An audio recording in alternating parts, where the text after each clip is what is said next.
Hello students, देखिए आज electric dipole का फोर्थ टॉपिक है torque on a dipole in a uniform electric field. मतलब ये बना कि हमने एक डाइपोल को लेना है और उसको यूनिफॉर्म इलेक्ट्रिक फील्ड के अंदर रखना है, तो उसमें टॉर्क बताइए और फोर्स बताइए।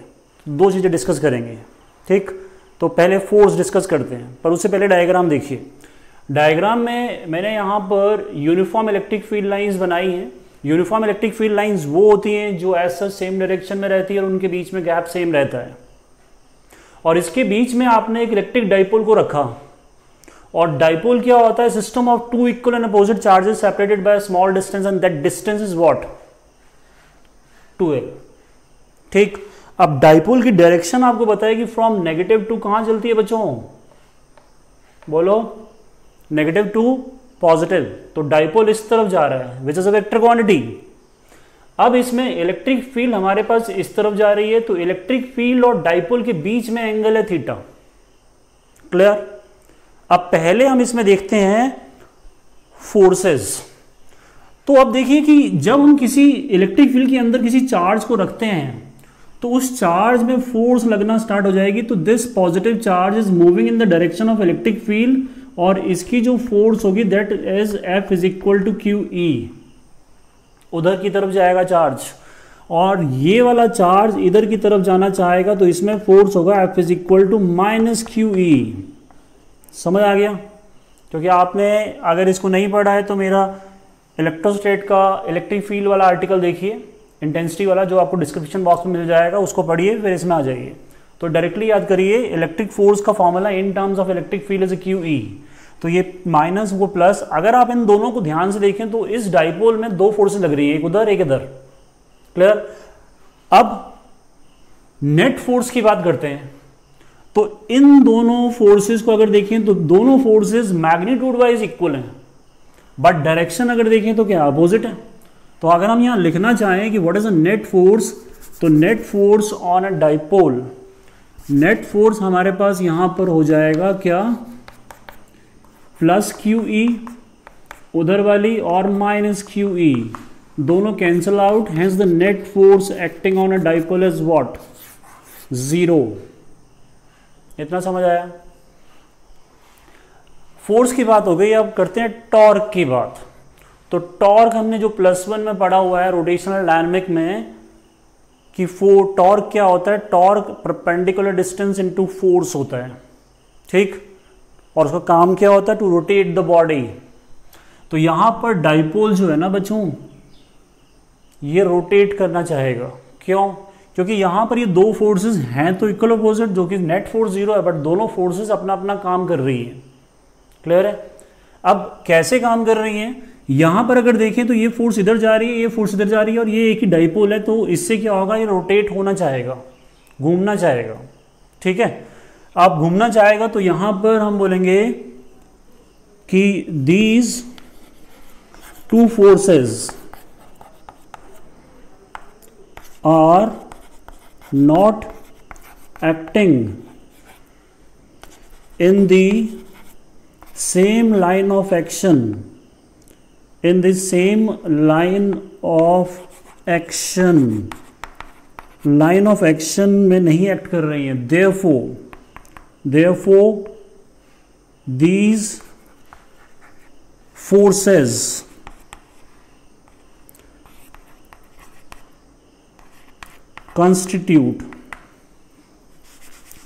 these two forces constitute couple। और कपल क्या होता है? Movement of couple. अब ये कपल क्या है उसको मैं यहां बताता हूं। दरअसल हम जब टॉर्क की बात करते हैं ना बच्चों, टॉर्क का दूसरा नाम मूवमेंट ऑफ कपल होता है, ठीक है, पहला पॉइंट। और दूसरा, इस टॉर्क में टाउ लिख रहा हूं तो इसका फॉर्मूला क्या होता है? फोर्स इनटू क्या जाएगा यहां पर? Force into what? Perpendicular distance. और परपेंडिकुलर अगर डिस्टेंस देखें तो perpendicular distance between the forces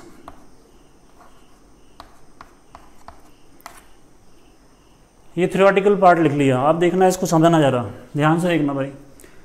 these two forces are not acting on the same line of action. तो यहाँ जो लिखा ना भाई, ये सेम लाइन ऑफ एक्शन, पहले इसको पकड़ो क्योंकि बच्चों को ये नहीं समझाता है क्या है।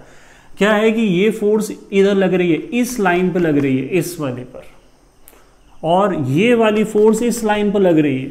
तो दोनों फोर्सेस का इस लाइन का, इस फोर्स का ये लाइन ऑफ एक्शन है, इस लाइन का ये फोर्स का लाइन ऑफ एक्शन है।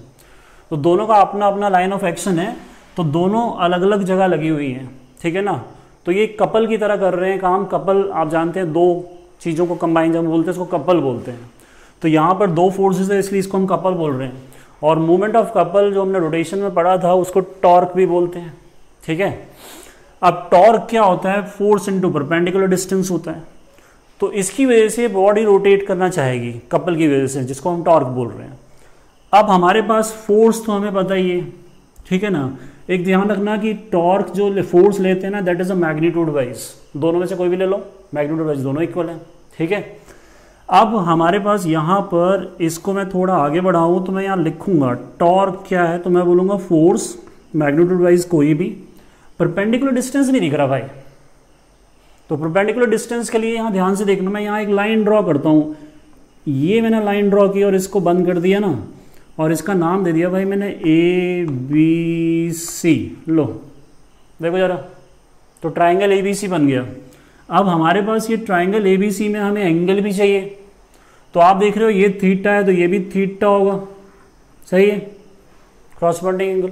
तो ये जब थीटा है और ये डिस्टेंस कितना है भाई, ये यहाँ से यहाँ तक 12 है, तो हमें चाहिए ये वाला डिस्टेंस। तो यहाँ पर मैं लिखूंगा BC, नॉट AC, BC लिखेंगे यहाँ पर। BC परपेंडिकुलर डिस्टेंस है।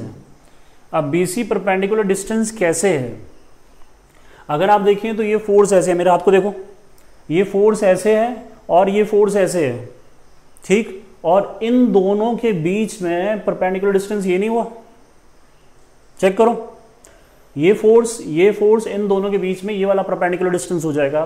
तो हमें यहाँ पर BC निकालना है, ठीक है ना। दोनों फोर्सेस के बीच में परपेंडिकुलर डिस्टेंस को हमने निकालना है यहाँ पर। इतना समझ आया। अब इसको यहाँ पर थोड़ा सॉल्व करेंगे। पहले हम निकालेंगे भाई BC, फिर हम इसमें सब्स्टिट्यूट करेंगे। तो मैं यहाँ पर इस तरह से BC निकालेंगे। देखिए क्या होगा, इस ट्राइंगल में अगर देखें ना आप, इन ट्राइंगल व्हाट ABC, तो हमें BC चाहिए। तो आप बताइए BC अपॉन AC कितना है बच्चों, साइन थीटा नहीं है, perpendicular upon hypotenuse, perpendicular upon hypotenuse, ठीक है। और इसमें से हमारे पास BC आएगा, तो AC देख लो क्या है, AC नहीं AB, सॉरी ये AB है, तो दिस इज AB। तो AB कितना है आपका, तो AB आपका है 2L साइन थीटा, क्योंकि AB इधर चला जाएगा, तो BC हमारे पास आ गया 2L sine theta. This is a 2L sine theta. Clear. Case में हमने BC निकाला, BC परपेंडिकुलर डिस्टेंस आ गया 2L साइन थीटा। अब टॉर्क पे चलते हैं। टॉर्क क्या था, force into perpendicular distance BC। तो आपके पास मैंने कहा फोर्स दोनों में से कोई भी ले लो मैग्नीट्यूड वाइज, तो टॉर्क ये आ जाएगा आपके पास क्या, QE, ठीक है ना, प्लस और माइनस, क्योंकि ये प्लस हो जाएगा। BC कितना है अपन के पास, 2L साइन थीटा। क्लियर। और इसको ध्यान से देखें ना, तो टॉर्क, इसमें से एक काम करिए, Q और 2L को इकट्ठे कर दो और E साइन थीटा को अलग कर दो, ठीक है। Q इंटू 2L को अगर आप ध्यान से देखें तो Q इंटू 2L क्या होता है, डाइपोल। जानते हैं ना हम लोग कि डाइपोल का फॉर्मूला क्या था, P is equal to Q into 2L, इसका फॉर्मूला था। तो डाइपोल आ गया, क्योंकि डाइपोल यहाँ लिखा हुआ भाई, आना चाहिए।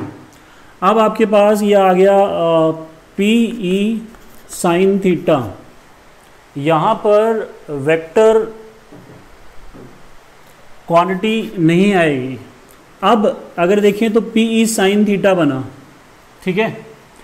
अब PE साइन थीटा टॉर्क का फॉर्मूला है, बट साइन लिखा है तो हम लोग जानते हैं इसको वेक्टर फॉर्म अगर लिखें तो क्या आएगा, P क्रॉस E, क्योंकि हम साइन को क्रॉस लिखते हैं, बस जानते हैं ना आप लोग। तो आपके पास टॉर्क का ये वेक्टर फॉर्मूला और ये इसका simple formula PE sine theta, ठीक। और थीटा क्या था, मैंने आपको बताया था, theta is the angle between P and E। वो न्यूमेरिकल में ध्यान रखना है। अब इसमें हमारे पास इसके अलावा थोड़ी सी बात डायरेक्शन की करते हैं। तो अगर हम इसकी बात करें ना डायरेक्शन की, क्योंकि ये वेक्टर है, तो इसकी डायरेक्शन हम पता लगाते हैं किससे, by a right hand thumb rule. By right hand thumb rule, right hand thumb rule देखिए, राइट हैंड थंब रूल को अगर समझें तो उसके अकॉर्डिंगली इसकी डायरेक्शन, जिस तरफ ये फोर्स लग रही है, आपको दिख रहा है फोर्स इधर लग रही है और ये परपेंडिकुलर डिस्टेंस, तो परपेंडिकुलर डिस्टेंस से फोर्स की तरफ फिंगर को कर्ल कर दो, तो ये इधर की तरफ कर्ल हो रहा है, तो हमारे पास इसका इस हिस्से का टॉर्क इधर जा रहा है।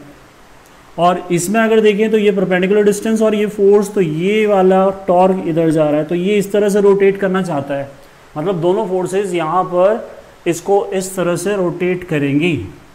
क्लियर? थोड़ा सा और देखिए, जैसे मैंने ऐसे रफली बनाया हुआ है कि हमारे पास अगर टॉर्क के बारे में और जाने, तो ये मैंने डस्टर लिया, मार्कर लिया, मैं इसको ऐसे करके घुमा रहा हूँ, तो इस तरह से अगर मैं ऐसे घुमाता हूँ इसको, ठीक, तो ये इधर को घूम रहा है, देख रहे हो, ऐसे घूम रहा है, तो इधर की तरफ घूम रहा है, तो ये इसकी एक्सेस बन गई, तो इधर की तरफ इसका टॉर्क है, तो ये बॉडी के जस्ट परपेंडिकुलर, सरफेस के परपेंडिकुलर यहाँ ये एक्सिस को रिप्रेजेंट कर रहा है। क्लियर हुआ? अब जैसे यहाँ पर हम बात करें तो इसमें आप बोलोगे टॉर्क की डायरेक्शन क्या है, तो टॉर्क इसमें ये बॉडी ऐसे घूम रही है, तो इसमें टॉर्क अंदर की तरफ है, इसमें टॉर्क कहाँ है, अंदर की तरफ। क्लियर है? जिसको हम यहाँ पर रिप्रेजेंट नहीं करेंगे, बस मैं आपको बता रहा हूँ कि अंदर की तरफ इसकी डायरेक्शन होगी, जो बोर्ड है उसके जस्ट अंदर की तरफ। देखिए अब 3 केसेस पढ़ते हैं। जो टॉर्क का हमारा फॉर्मूला है that is P E sine theta और वेक्टर बाइज पी क्रॉस सी। अब इसमें पी साइन थीटा से हम 3 केसेस देख रहे हैं। पहला केसेस का नाम रखा स्टेबल इक्विलिब्रियम। तो स्टेबल इक्विलिब्रियम क्या होगा कि हमने अगर यहाँ पर इलेक्ट्रिक फील्ड लाइंस ली यूनिफॉर्म और उसके बीच में मान लो कि डाइपोल इस तरह से आ जाता है। इस तरह से आने का मतलब है कि इसमें यहाँ फोर्स लगेगी और इसमें यहाँ फोर्स लगेगी, हैंस नेट फोर्स तो ज़ीरो हो जाएगी और दोनों एक ही लाइन में आ गई। ठीक है ना, तो लाइन ऑफ एक्शन भी एक ही है।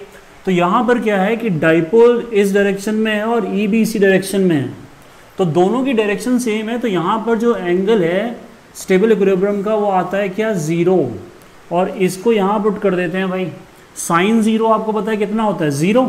तो आपके पास टॉर्क कितना बनेगा बच्चे, 0, क्योंकि साइन 0 इज 0। तो आपने देखा कि स्टेबल इक्विलिब्रियम में टॉर्क 0 है, इसको रोटेशनल इक्विलिब्रियम बोलते हैं। पर यहाँ स्टेबल रखा है क्योंकि हमारे पास हो क्या रहा है ना कि अगर हम इसमें ध्यान दें तो जैसे मैंने ये एक मार्कर लिया, ठीक है, ये डाइपोल मान लो, ये पॉजिटिव ये नेगेटिव साइड, तो इसमें दोनों तरफ फोर्स बराबर लग रही है, तो ये क्या कर रहा है, हिल नहीं रहा है। तो यहाँ पर ये स्टेबल है, बैलेंस है, तभी इसका नाम स्टेबल इक्विलिब्रियम रखा। क्लियर हो गया। दूसरा हमारे पास अनस्टेबल इक्विलिब्रियम है। तो अनस्टेबल इक्विलिब्रियम वो होता है कि जिसमें डाइपोल और इलेक्ट्रिक फील्ड एक दूसरे का क्या हो जाए, अपोजिट, क्योंकि डाइपोल इधर जाएगा इलेक्ट्रिक फील्ड उधर जाएगा, तो दोनों अपोजिट है, तो एंगल कितना आएगा, 180। और आप लोग जानते हैं साइन 180 भी क्या होता है बच्चों, बोलो 0। तो sine 180 is also 0, hence torque इस केस में भी क्या है, 0। तो दोनों, ये भी इक्विलिब्रियम है ये भी इक्विलिब्रियम है, बट स्टेबल में हमारे पास टॉर्क 0 है और दोनों सेम डायरेक्शन में, डाइपोल और ई, और बैलेंस है। अनस्टेबल में क्या है कि हमारे पास यहाँ पर ये पॉजिटिव ये नेगेटिव, ये क्या होगा, पॉजिटिव और नेगेटिव, ये क्या करेंगे, बैलेंस नहीं रहेगा यहाँ पर। मतलब ये जैसे डाइपोल है ना, तो ये इधर जाना चाहेगा ऐसे करके, तो इस तरह से कुछ हिचकोले मारेगा ये, ठीक, तो इसलिए ये अनबैलेंस रहेगा, इसलिए अनस्टेबल बोला इसको। क्लियर हुआ। तीसरा केस देखिए, तीसरा केस है कि हमारे पास डाइपोल इस तरह से परपेंडिकुलर खड़ा है, मतलब डाइपोल की डायरेक्शन ये है और इलेक्ट्रिक फील्ड की डायरेक्शन ये है, तो दोनों के एंगल क्या हो गया बच्चों, 90 हो गया। तो यहाँ पर थीटा इक्वल टू 90 और साइन 90 कितना होता है बच्चों, 1 होता है। साइन 90 1 इस फॉर्मूले में डाल रहा हूँ मैं, और साइन 90 1 और 1 क्या होती है साइन की, मैक्स नहीं होती, मैक्सिमम वैल्यू, पता है ना बच्चों। अब इसको यहाँ रखते हैं, देखना जरा, इसको जब यहाँ रखोगे आपके पास यहाँ पर टॉर्क आएगा PE। तो ध्यान रखना है बच्चों कि टॉर्क मैक्सिमम की फॉर्मूला PE होता है, जो कि हम न्यूमेरिकल में यूज़ करेंगे, स्टेबल अनस्टेबल का यूज़ होगा, और ये हमारा जनरल फॉर्मूला। क्लियर हो गया। तो मैं फिर बोल रहा हूँ, राइट हैंड थंब रूल से टॉर्क की डायरेक्शन देखिए और इसके न्यूमेरिकल करिए, ठीक। अच्छा, इस आज के टॉपिक में इतना ही। आप जानते हैं कि आपका नीट और जेई का पेपर आ रहा है, तो आप उसकी प्रिपरेशन करते रहिए, थ्योरी देखते रहिए और न्यूमेरिकल घर पे करते रहिए। टिल देन आपको नेक्स्ट लेक्चर में मिलते हैं।